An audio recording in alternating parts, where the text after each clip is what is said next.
정상회의 참석자. 대통령은 이스라엘과 이란 분쟁 개입 가능성이 있다면서 곧 평화가 찾아올 것이라고 밝혔습니다. 로이터 통신은 트럼프 대통령이 이란의 최고 지도자 제거 계획을 거부했다고 보도했습니다. 대만이 중국 화웨이와 SMIC에 대한 첨단 기술 수출 통제에 나서는 중입니다.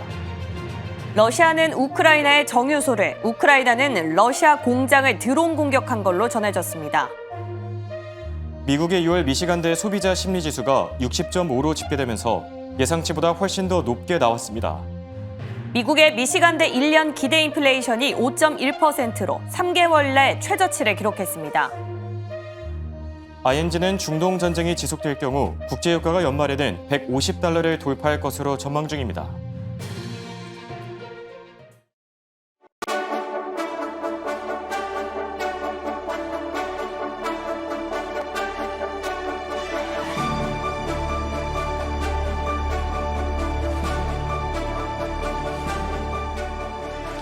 여러분 안녕하십니까? 굿모닝 오늘의 증시 박지영입니다. 안녕하십니까? 홍성진입니다. 이스라엘과 이란, 중동 지역의 지정학적인 리스크가 다시 불거지면서 마지막 거래인 뉴욕 증시도 타격을 받았습니다. 정유와 방사는 급등했지만 또 유가 상승에 부담을 가는 항공주들은 하락하는 모습을 보였는데요. 맞습니다. 여기에 또 안전자산 선호 심리가 강해지면서 달러 인덱스는 3거래일 만에 상승 전환되기도 했고 또 금 가격은 어느새 3,500달러를 향해 가고 있는 상황이죠. 네, 이러한 분위기는 국장도 비슷합니다. 과연 이러한 지정학적 리스크 이번 주까지 지속될 것인지 잠시 뒤에 점검해 볼 거고요. 자, 이런 가운데 캐나다에서는 G7 정상회의가 개최됐죠. 각국 정상들이 모인 만큼 전쟁 종식에 대한 실마리를 찾을 수 있을지 지켜봐야 되겠습니다. 자, 지금 바로 굿모닝 오늘의 증시 출발합니다.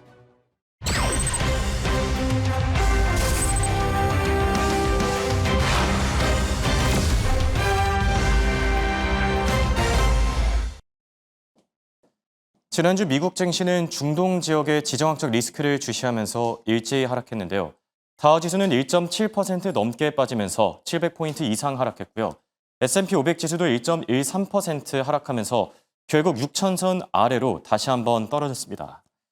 저희가 지난주 목요일쯤이었던가요? 중동 지역의 분위기가 심상치 않다고 전해드린 바 있었죠. 당시 이란에 있는 미국 대사관에 대피 명령이 떨어졌다라는 보도를 전해드린 바 있었는데 아니나 다를까 이스라엘과 이란의 충돌이 지금 최악의 상황까지 치닫으면서 결국 중동 전쟁이 5차까지 확산되는 게 아니냐라는 가능성까지 거론 중인 상황입니다. 자, 이런 가운데서는 앞서 전해드린 것처럼 캐나다에서 G7 정상회의가 개최되죠.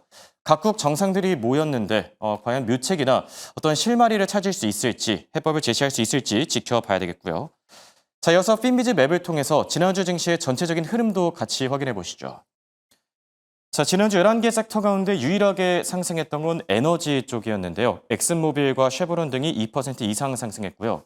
또 방산주들이 일제히 급등한 가운데 RTX 그리고 로키드 마틴, 대표적인 방산주들이죠. 모두 3% 이상 뛰었습니다.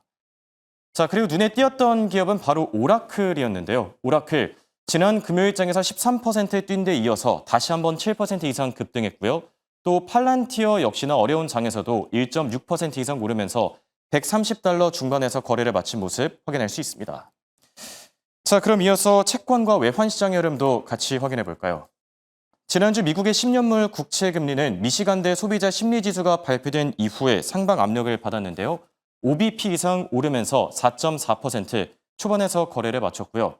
또 달러 인덱스는 안전자산 선호 심리가 강해진 가운데 소폭 상승하면서 98 초반에서 거래됐고 역외 환율에서 원달러 환율은 1,366원까지 올라섰습니다. 자, 이번 주 채권과 외환 시장의 주요 변수는 FOMC 그리고 중동 전쟁이 되지 않을까 싶고요. 자, 끝으로 이번 주 주요 일정들도 같이 확인해 보시죠. 자, 우선 월요일에는 뉴욕 연은의 제조업 지수가 발표되고요. 또 20년물 국채 입찰도 동시에 진행됩니다. 그리고 화요일에는 미국 경제의 3분의 1을 차지하는 소비 지표죠. 5월 소매 판매가 발표됐는데요. 지난달에는 전월 대비 0.1% 증가하면서 생각보다 신중한 모습이 나타난 바 있었죠. 이번 달에는 관세 영향이 드러날 수 있을 만큼 평소보다 더 무게감이 있는 지표가 되지 않을까 싶고요. 또 같은 날 발표되는 일본은행의 금리 결정, 현재 시장에서는 금리 동결 쪽으로 베팅을 하고 있죠. 네, 해당 내용들도 같이 참고해 보시면 좋을 것 같고요. 자, 한편 수요일에는 대망의 6월 FOMC 회의 결과가 공개됩니다.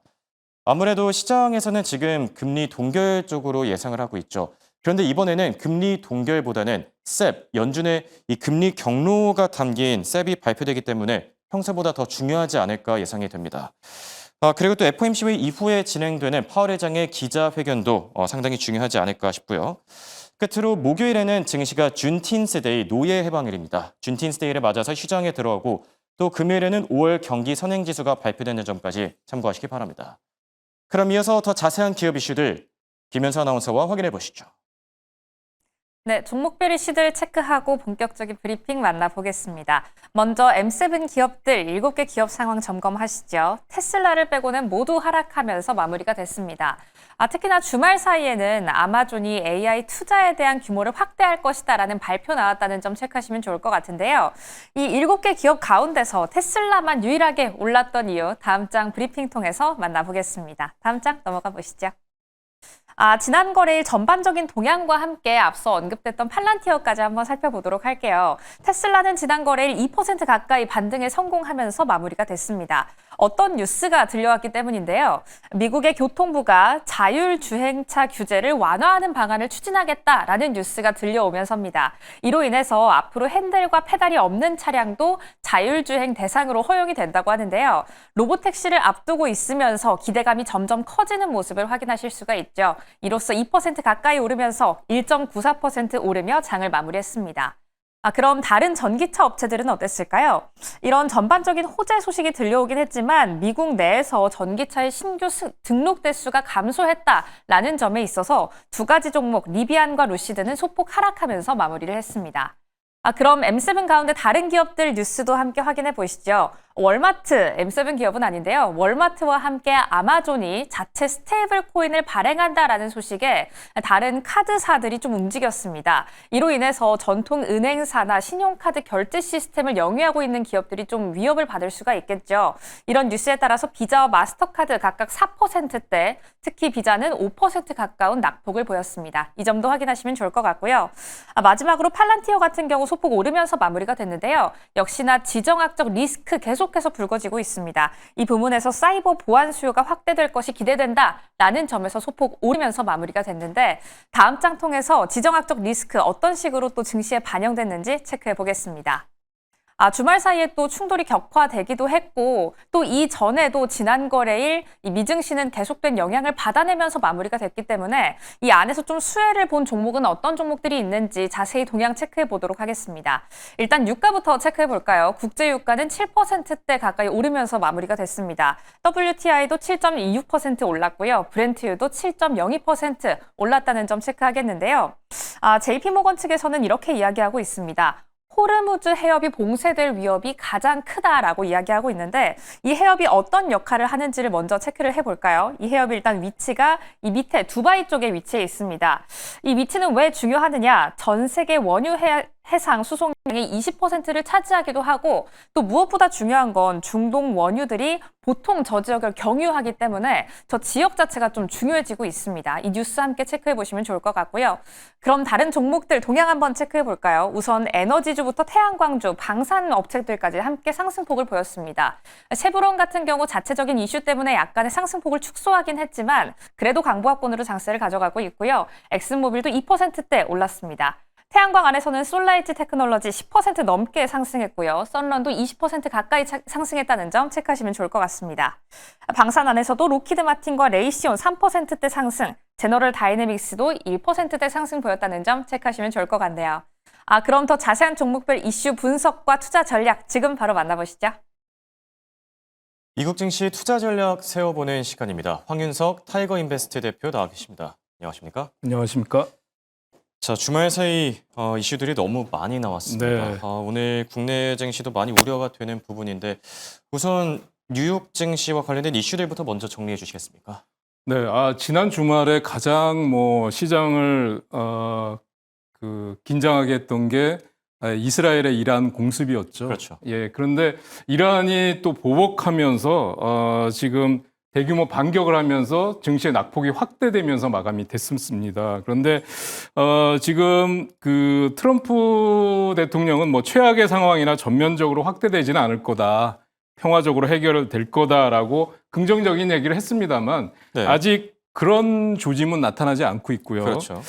이란의 보복 능력이 제한적이기 때문에 전면적 가능성은 낮다라는 분석이 나오고 있지만 이란도 지금 이스라엘이 먼저 공격을 중단하면 협상할 의지는 있다 이렇게 밝히고 있는 상황에서 네. 섣부른 판단은 조금 자제할 필요가 있다라는 생각이 드는 상황입니다. 특히 호르무즈 해협이 봉쇄되거나 또 유가가 130달러나 150달러까지 그렇죠. 상승할 가능성이 있다라는 우려가 나타나고 있는데 이렇게 되면 시장은 정말 극단적으로 변하겠죠. 그렇죠. 이렇게까지는 아닐 거라고 보는데요. 전면전으로 가지는 않을 거다라는 생각을 가지고 투자자들은 일단 시장에 대한 경계감은 좀 가지고 있는 게 중요하다 이렇게 말씀드릴 수 있을 것 같습니다. 네. 실제로 국제유가가 정말 150달러까지 급등할 경우 가장 타격을 입는 건 아무래도 트럼프 행정부의 정책들이겠죠. 트럼프 대통령이 그 정도 수준까지 뭐 냅두지 않을 거다. 저도 개인적으로 그렇게 생각하고요. 네. 자, 그리고 지난주에 또 경제 지표들이 발표됐는데 미시간대 소비자 심리 지수 어떻게 나왔습니까? 네, 6월달 소비자 심리 지수가 그 예상치가 53.5였고요. 네. 지난달 나온 게 이제 52.2였는데 이 지수를 크게 상회했어요. 그래서 60.5로 발표가 되면서 시장이 그 우려했던 부분이 많이 해소가 됐는데 그 이유는 뭐냐 하면 관세 압력이 완화됐다라는 평가가 나오고 있습니다. 다만 소비나 고용, 주식시장에 대한 평가는 여전히 낮은 수준이다 이렇게 나오고 있고요. 네. 1년 기대 인플레이션도 지금 6.6%에서 5.1% 큰 폭으로 하락이 되면서 그렇죠. 인플레에 대한 우려는 많이 완화됐다 이렇게 말씀드릴 수 있겠습니다. 자, 그리고 또 파월 의장과 관련된 트럼프 대통령의 발언이 나왔어요. 갈수록 이 공격 수위를 높이는 중인데 이번엔 멍청이라는 네. 단어를 썼다고요? 네, 그동안 이제 미스터 투 레이트라고 네, 많이 뭐. 했었잖아요. 그런데 이제 뭐 넘스콜이라고 하는 표현을 썼는데 넘스콜이요? 네. 네. 이게 멍청이라는 뜻이라고 합니다. 그런데 금리 인하 압박을 했는데 특히 구체적인 내용을 제시를 했어요. 그러니까 금리 2%를 인하하면 미국에서 연간 6천억 달러 정도를 절약을 할 수 있는데 유럽이 10번 인하하는 동안에 파월 때문에 한 번도 인하를 못했다. 그래서 그렇게 얘기하면서 또 해임은 안 할 거다라는 얘기를 했어요. 그러면 그랬더라고요. 그렇게 되면 이제 1년 남은 내년 5월이 임기가 만료잖아요. 그래서 1년 남은 임기까지는 보장하겠다라는 뜻을 시사를 했는데 그렇죠. 하여튼 트럼프 대통령의 이게 갈짓자 횡보, 좌지우지하고 말 예. 바꾸기 하는 게 언제 끝나게 될지 참 우려스러운 상황이라고 말씀드릴 수 있겠습니다. 네, 당장 이번 주에는 6월 FOMC 회의 결과가 공개되죠. 과연 파월 회장이 어떤 발언을 남길지 지켜보면 좋을 것 같고요. 자, 그럼 이제 기업들의 특징적인 이슈들 하나씩 체크해 볼까 하는데 먼저 빅테크 기업 가운데 테슬라입니다. 지난주 어려운 장 속에서도 다행히 잘 올라줬는데 네. 어떤 이슈들이 있었습니까? 지금 올해 들어서 그 재산이 가장 많이 줄어든 1위 부자가 누군지 아십니까?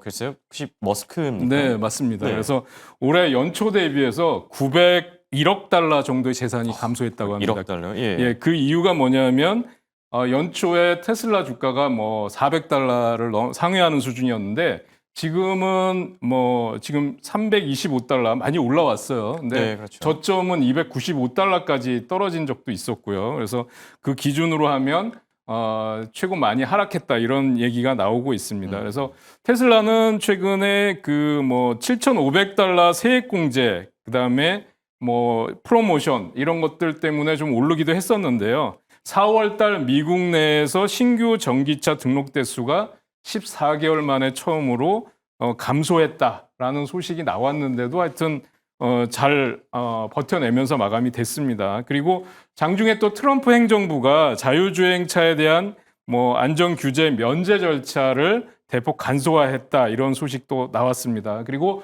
미국에서 모델 S 또 모델 X 또 업그레이드 버전이 출시됐다라는 거하고 가격이 인상됐다라는 뉴스도 나왔고요. 일본의 가상발전소 사업을 전국으로 확대한다. 근데 뭐니 해도 이제 6월 22일 날 발표 예정인 그렇죠.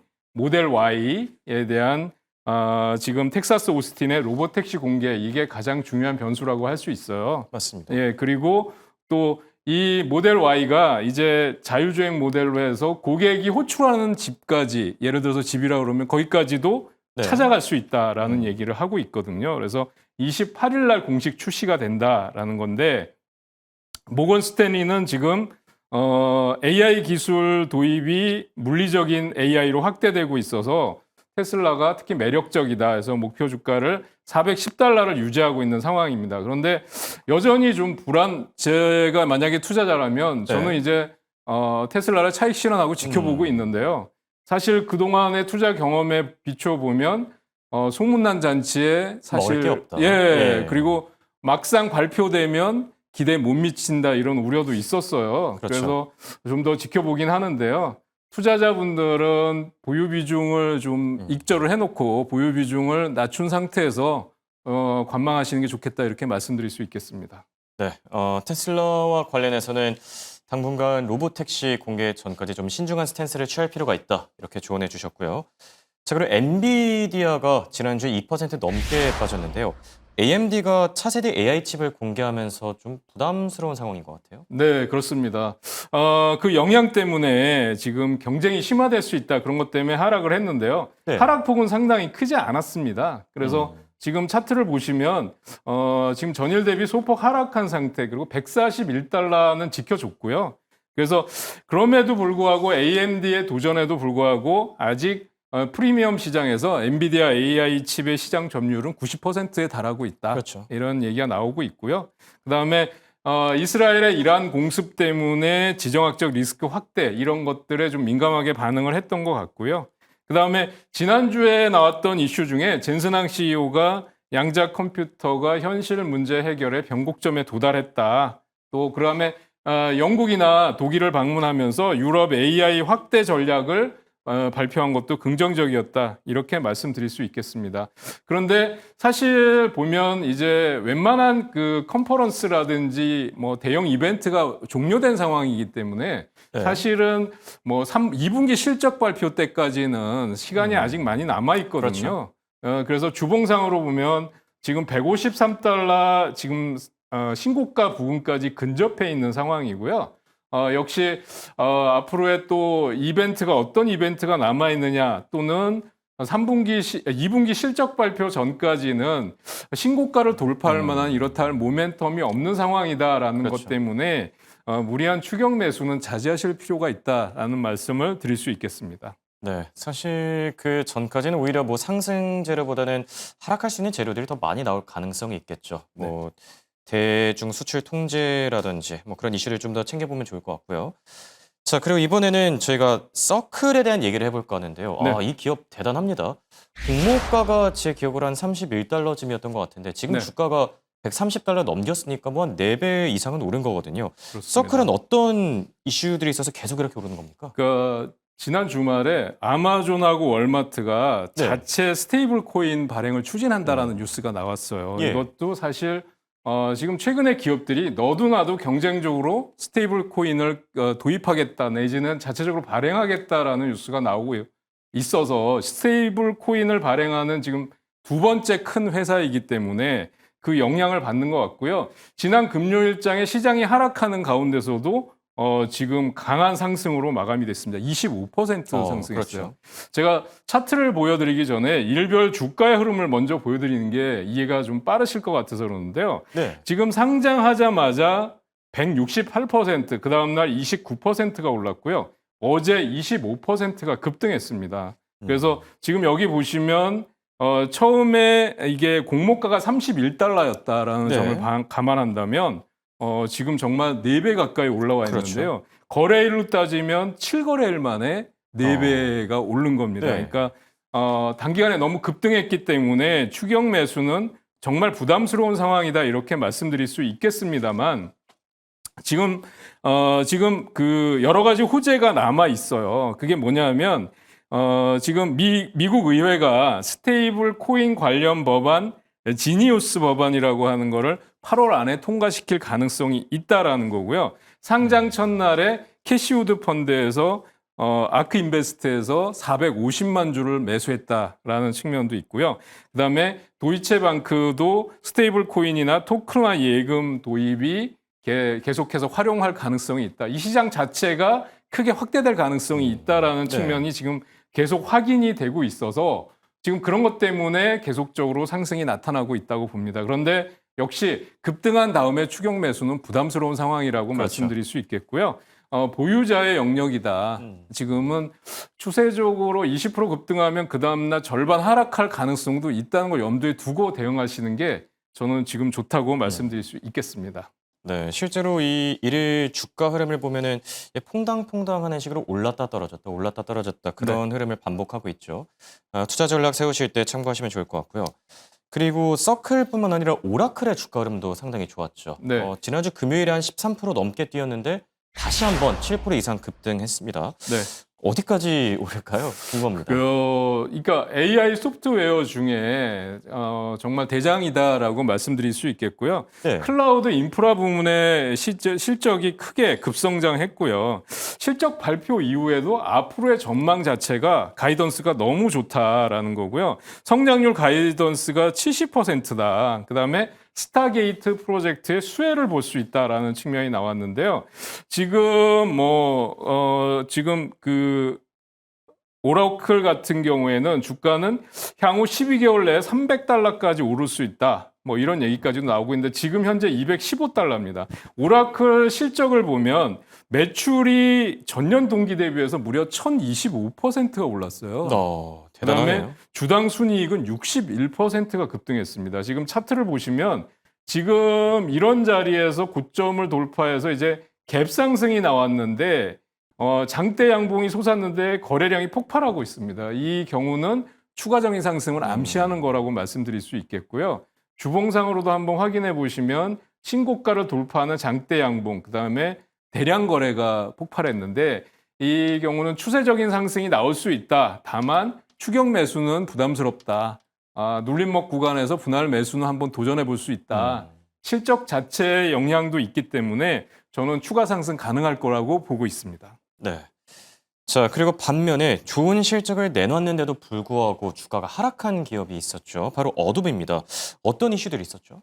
예, 어도비 같은 경우는 예상보다 실적이 잘 나왔는데도 기대에 미치지 못했다라는 것 때문에 오히려 5.3% 하락하면서 마감이 됐어요. 네. 그런데 지금 그 AI 소프트웨어 경쟁이 점점 심해지고 또 AI 혁신 면에서 뒤처질 수 있다라는 우려가 나왔는데 반면 AI 그 대형 투자 은행들은 전망은 좋게 보고 있습니다. 성장 모멘텀이 아직 확실하다. 매수 뭐 $570 골드만삭스에서 제시한 거고요. 그다음에 웰스파고에서는 목표 주가를 $470로 올리고 있고요. 그다음에 또 다른 그 AI 그 대형 투자 은행들도 목표 주가를 올리고 있는 상황입니다. 그런데 역시 좀 보수적으로 보셔야 될 게 차트 모양을 보신다면 전일 종가 대기에서 약간의 개파락이 나타났는데요. 십자형 음봉에서 거래량이 증가했습니다. 하락할 때 거래량이 증가하는 것은 좋은 시그널이 아니라고 볼 수 있거든요. 그래서 주봉으로 보신다 그러면 지금 추가적인 하락도 나올 수 있는 구간이다.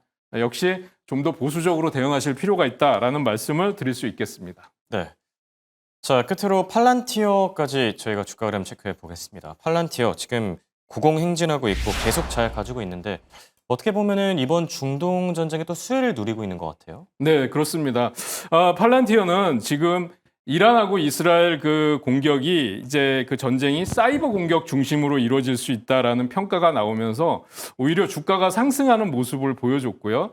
그 다음에 또 이게 팔란티어 매출에 우호적일 거다라는 얘기가 나왔고 CEO가 또 하는 발언이 너무 자신감에 넘치는 발언을 했었어요. 네. 그래서 중국과 AI 경쟁이 확대되고 있는데 승자는 한 곳뿐이다. 라는 얘기를 했고 팔란티어의 사업에 더욱 박차를 가해야 된다. 또 많은 사람이 우려하는 것처럼 높은 밸류에이션에 대한 우려가 있다면 가격이 마음에 안 들면 매도하면 되지 않느냐라는 그렇죠. 얘기를 CEO가 네. 했는데 참 최근에 듣기 힘든 CEO들의 발언이라고 할 수 굉장히 있어요. 자신감이 넘치네요. 네, 자신감이 넘치고 있고요. 뭐 너무나도 잘 아시겠지만 트럼프 행정부에서 국민 데이터베이스를 통해서 뭐 이민이나 사회보장, ARS 주요 기관의 민감한 기록들을 연결하는 플랫폼으로 선정을 했다는 점이 있고요.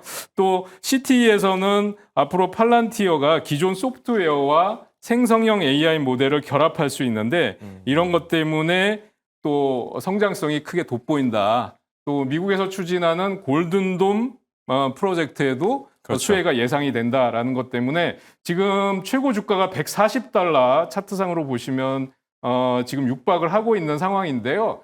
지금은 역시 추격 매수는 정말 아무리 좋다고 해도 부담스러운 상황입니다. 혹시 조정이 나오면 $130 이하에서 분할 네. 매수, 그다음에 보유하고 계신 분들은 수익 극대화 차원에서 좀 더 홀딩하셔도 좋을 것 같다는 생각입니다. 알겠습니다.